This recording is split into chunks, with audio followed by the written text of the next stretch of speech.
పాకిస్తాన్ ని వరదలు ముంచెత్తుతూ ఉన్నాయి.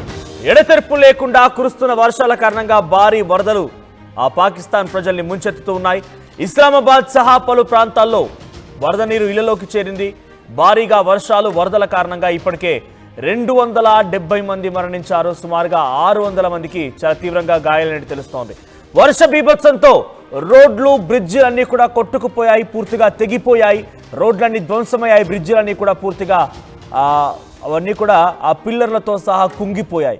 సో పాకిస్తాన్ వ్యాప్తంగా పలు ప్రాంతాల్లో ఇళ్లన్నీ దెబ్బతిన్నాయి. వరదలతో జనజీవనం స్తంభించింది. ప్రస్తుతానికి ఇక్కడ వేలాది మంది పాకిస్తానీయులు నిరాశ్రయులయ్యారు. ఒరే పిచ్చుకుక్క ఆసిం మునీరు, షాబాజ్ షరీఫ్ ఏదో కుట్రలు చేసి ఇతర దేశాలపైన మీ కుట్రలు కుయుక్తులు చేసి బీభత్సాలు సృష్టించేదానికంటే మీ ప్రాంతంలో జరిగేటువంటి ఈ బీభత్సాన్ని అడ్డుకోండి, వారికి కొంత ఆశ్రయాన్ని కల్పించండి, ఆ పాకిస్తాన్ ప్రజలకి కొంత ధైర్యంగా ఉండండి. ఇప్పటికే 270 మంది మరణించడం, 600 మందికి చాలా తీవ్రంగా గాయాలవ్వడం అంటే మీ పాలనకు ఇది నిదర్శనంగా కనబడుతోంది. సో వాళ్ళు చేయాల్సింది పక్కన పెట్టి ప్రజలపైన అనవసరమైనటువంటి రాద్ధాంతం క్రియేట్ చేయడం కోసం ఇతర దేశాలపైన కుట్రలు అనేటువంటి ఒక దుస్సాహసం, ఒక దురహంకారం వాళ్ళు ప్రదర్శిస్తూ ఉంటారు. So as per Pakistan meteorological department ప్రకారంగా Indus river was at medium floods level in Kalabagh, Chashma, while Tarbela, తౌసానా, Guddu and Sukkur were witnessing low floods. So Indus river కానివ్వండి, ఇతరత్ర అక్కడ ఉన్నటువంటి సమీప వాగులు వంకలన్నీ కూడా చాలా తక్కువగానే రివర్ ఫ్లడ్డింగ్ జరుగుతోంది. కానీ పంజాబ్ ప్రావిన్స్లో చాలా అత్యధికంగా నదీ ప్రవాహాలు ఉప్పొంగుతూ ఉన్నాయి. పంజాబ్ ప్రావిన్స్ మొత్తం అల్లాడిపోతోంది. ప్రస్తుతం నేను చెప్తున్నటువంటి ఈ వార్తా సమయానికి ఇప్పటికే అక్కడ 600 మందికి గాయాలైతే 270 మంది చాలా తీవ్రంగా ప్రాణాలు కోల్పోయారు. So Gilgit Baltistan region of northern పాకిస్తాన్లోని గిల్గిట్ బలిస్తాన్కి సంబంధించిన ఒక ప్రాంతంలో ఏకంగా 15 మంది ఇప్పటివరకు మిస్ అయినట్టు తెలుస్తోంది. సో సెవరల్ టూరిస్టులు, పోలీసులు కూడా ఈ వరదల్లో, ఈ వాగుల వంకల్లో కొట్టుకుపోయేటువంటి ఈ వరదల్లో ఇప్పటికే చాలామంది పోలీసులు అండ్ టూరిస్టులు కూడా, కొన్ని ప్రాంతాల్లో టూరిస్టులు కూడా ఉన్నారు కాబట్టి వారంతా కూడా కొట్టుకుపోయినట్టు తెలుస్తోంది. సో ఇక డజన్ల కొద్ది ఇళ్ళు, బ్రిడ్జిలు, ఇతరత్ర ఇన్ఫ్రాస్ట్రక్చర్ పూర్తిగా కూడా ధ్వంసమైపోయాయి. Meteorological department has warned to continues risk of flooding and landslides in northern and eastern areas of the పాకిస్తాన్లోని నార్త్ మరియు ఈస్టర్న్ పార్ట్లో చాలా బీభత్సమైనటువంటి వర్షాపాతం నమోదవుతున్న నేపథ్యంలో ల్యాండ్ స్లైడ్స్ కూడా అవకాశం ఉందట. అంటే కొండ చెరువులు విరిగిపడే అవకాశం కూడా ఉందట. ప్రజలంతా అప్రమత్తంగా ఉండాలని చెప్పి అక్కడి వాతావరణ శాఖ అధికారులు చెప్తూ ఉన్నారు. పాకిస్తాన్కి సంబంధించినటువంటి పాకిస్తాన్ మెట్రలాజికల్ డిపార్ట్మెంట్ ఫ్లడ్స్ని అంచనా వేస్తోంది. సో ఇప్పటివరకు సుమారుగా 1200 మందిని వాళ్ళు కాపాడగలిగారు. 40 మంది పూర్తిగా అందులో చిక్కుకుపోయి వారంతా కొట్టుకుపోయినట్టు తెలుస్తుంది. అంతా కూడా షిన్కా ఇన్ అటాక్ డిస్టిక్ సంబంధించిన ప్రాంతంలో ఇదంతా జరిగింది. ఇక Dera Ghazi Khan local administrative officer అయిన ఇంకా చాలా మంది కుటుంబాలు అక్కడ చిక్కుకున్నాయనేటువంటి మాటను చెప్తూ ఉన్నారు. Hundreds of families were being relocated to safer locations. So కొన్ని వందలాది మంది కుటుంబాలని చాలా సురక్షిత ప్రాంతాలకు తరలించామని చెప్పేటువంటి మాటలు చెప్తున్నారు. సో ప్రస్తుతానికి ఇంకా అక్కడ మరణాలు సంభవించే అవకాశం ఉంది. చాలా పెద్ద ఎత్తున వరదలు, వాగులు ఉప్పొంగుతున్నాయి. ఆ ప్రమాదపు స్థాయిని మించి రెట్టింతలుగా అక్కడ ప్రవాహం కట్టుకు వస్తోంది. మనం చూస్తున్న విజువల్స్లో ఒక వ్యక్తి నదీ ప్రవాహంలో నుంచి అటువైపు నుంచి దాటుతూ వస్తున్నాడు. ఒకవైపు నది ఉప్పొంగుతో ప్రవహిస్తోంది. సో ఆ వ్యక్తి ప్రమాదపు టంచుల్లోనే అలా ముందుకు వస్తూ ఉన్నాడు. సో అంతలోనే అక్కడ వరద ప్రవాహానికి తట్టుకోలేక అందులో నుంచే కొట్టుకుపోయాడు. సో మరో చోట అదొక బహుశా అండర్ పాస్ అయి ఉంటుంది. సో అండర్ పాస్లో నుంచి చేసే కూలిపోయింది. చూస్తున్న విజువల్స్ గమనించండి, అది పూర్తిగా కుప్పగూలిపోయింది. రోడ్డు పూర్తిగా కుప్పగూలిపోయింది. అదొక అండర్ పాస్ పూర్తిగా కూడా కుప్పగూలిపోయింది. ఇరువైపులా రోడ్ల పైన చాలా భారీగా నీళ్లు చేరి ఉన్నాయి. అదంతా కూలిపోయింది. తర్వాత దాని ఎత్తు అంటే అండర్ పాస్ హైట్ అంతా అక్కడ వరద నీరు చేరిపోయి ఆ నీళ్ళన్నీ కూడా ఆ అండర్ పాస్తో నిండిపోయింది. సో ప్రస్తుతానికి ఇది అక్కడ భయానకమైన విజువల్స్ మనం చూస్తున్నాం. సో ఇదంతా కూడా పాకిస్తాన్లో కరెంట్ సినారియో. ప్రస్తుతానికి పంజాబ్ ప్రావిన్స్లో ఈ ప్రజెంట్ సిచ్యువేషన్ నెలకొంది. సో పంజాబ్ ప్రావిన్స్ పూర్తిగా అట్టుడికిపోతోంది. పంజాబ్ ప్రావిన్స్లో చాలా భయానకమైనటువంటి పరిస్థితులు నెలకొన్నాయి. ఒకసారి మనం అక్కడ జరిగేటువంటి ఆ వరదలకు సంబంధించిన విజువల్స్ చూద్దాం.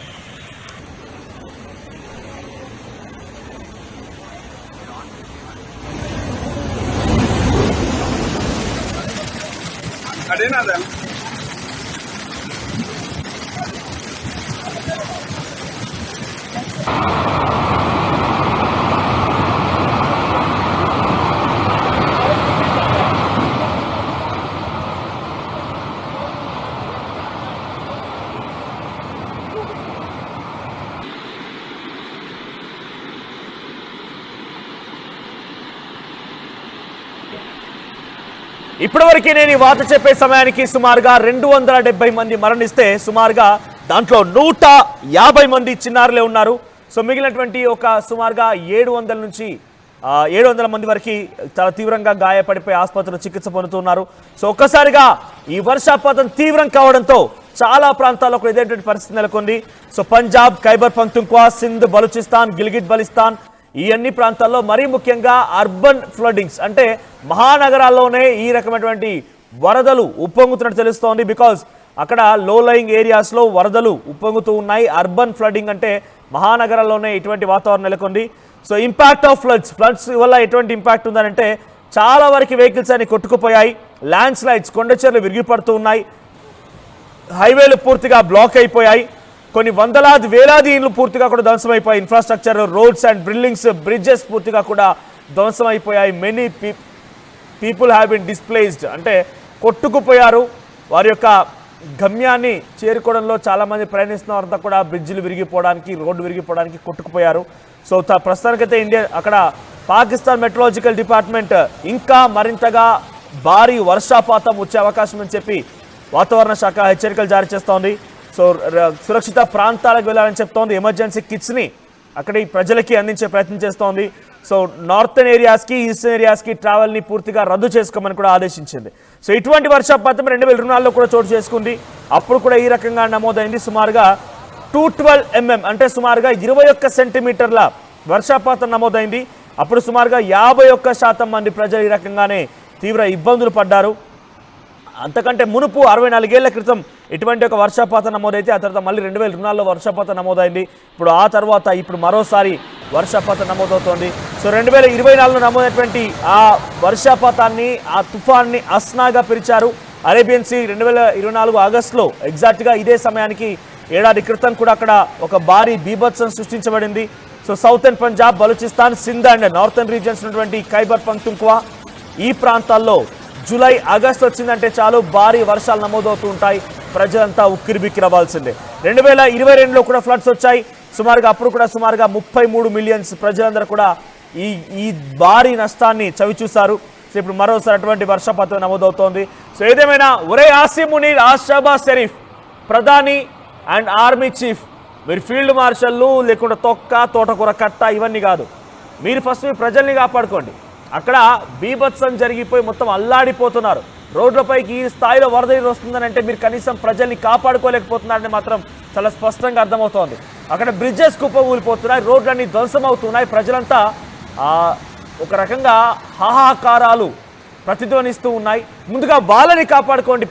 ఇతర దేశాలపైన యుద్ధాన్ని ప్రకటించే ముందు, ఇతర దేశాలపైన కుట్రలు కుయుక్తులు చేసే ముందు ఒరే ఉగ్రవాదులారా, జైషీ మహమ్మద్ కానీ, లష్కర్ తోయిబా కానీ, హిజాబుల్ ముజాహిదీన్ కానీ ఈ ఉగ్రవాదులు కోట్ల రూపాయలు ఇచ్చారు కదా మొన్న. ఈ ఉగ్రవాదుల నుంచి కొన్ని వందలాది మంది మరణిస్తే వాళ్ళ మరణాలకు సంబంధించి ఒక్కొక్కరు ₹1 చొప్పున ఇచ్చారు కదా. ఇప్పుడు ఇవ్వండి ₹1 చొప్పున. 270 మంది వరదల కారణంగా చనిపోయారు. ఇప్పుడు వాళ్ళకి ఇవ్వండి ₹1 చొప్పున. సామాన్య ప్రజలకు ఇవ్వండి. ఎవడో ఉగ్రవాదులకు సంబంధించి కుటుంబం చనిపోతే ఏకంగా మసూద్ అజార్ వాడి కుటుంబంలో నుంచి 14 మంది చనిపోతే 14 మందికి తలా ₹1 ఇచ్చావు కదా. ఇప్పుడు 270 మందికి ₹1 ఇచ్చి నీ యొక్క గొప్పతనాన్ని చాటుకో. డొనాల్డ్ ట్రంప్ ఇప్పుడు స్పందించు. పాకిస్తాన్ చాలా పవర్ఫుల్ అనే మాటను మాట్లాడుకొచ్చావు. Field marshal Asim Munir is my best friend అన్నావు కదా. ఇప్పుడు స్పందించి ఆ దుర్మార్గులని, ఆ దుష్టుని, పాపిష్టి, నీచకబిని కుత్తేగాలని ఆ ప్రజలకు సహాయం అని చెప్పి ఇప్పుడేం చెప్పండి. సో ప్రస్తుతానికి పాకిస్తాన్లో చాలా భయానకమైన పరిస్థితి నెలకొంది. సో ఏదేమైనా అక్కడి ప్రజలు అల్లాడిపోతున్నారు. ఇప్పటివరకే 270 మంది మరణించినట్టుగా తెలుస్తోంది. దాంట్లో 150 మంది చిన్నారులే ఉన్నారు. ఈ వరదల కారణంగా వారంతా కొట్టుకుపోయారు. సో ప్రస్తుతానికి పాకిస్తాన్లో వరదల పైన డెఫినెట్గా ఇది పాపం పండెను నేడు. వాళ్ళు ఏదో తప్పు చేయాలనుకున్నారు, భారత్ పైన దాడి చేయాలనుకున్నారు, భారత్ పైన కుట్రలు కుయుక్తులు పడాలనుకున్నారు. అందుకే అక్కడ విధ్వంసాలు, అక్కడ దేవుడు కన్నెర్ర చేసినట్టుగానే మనం భావించాలి. పాపం పండిందన్నట్టుగానే చూడాలి. సో పాకిస్తాన్లో వరదలు వస్తున్నాయి. సో మీ అభిప్రాయం ఏంటి? కామెంట్ చేయండి.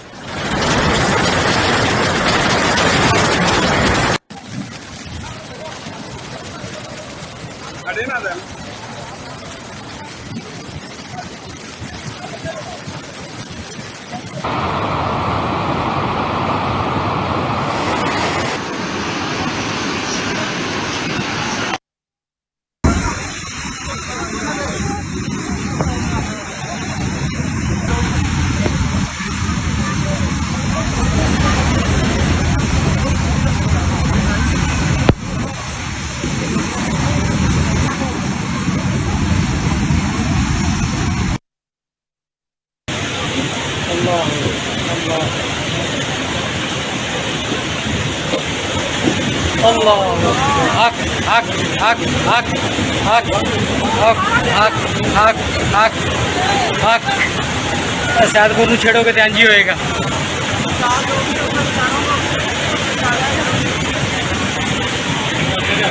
सैदपुर नूं छेड़ोगे तो इंज ही होएगा।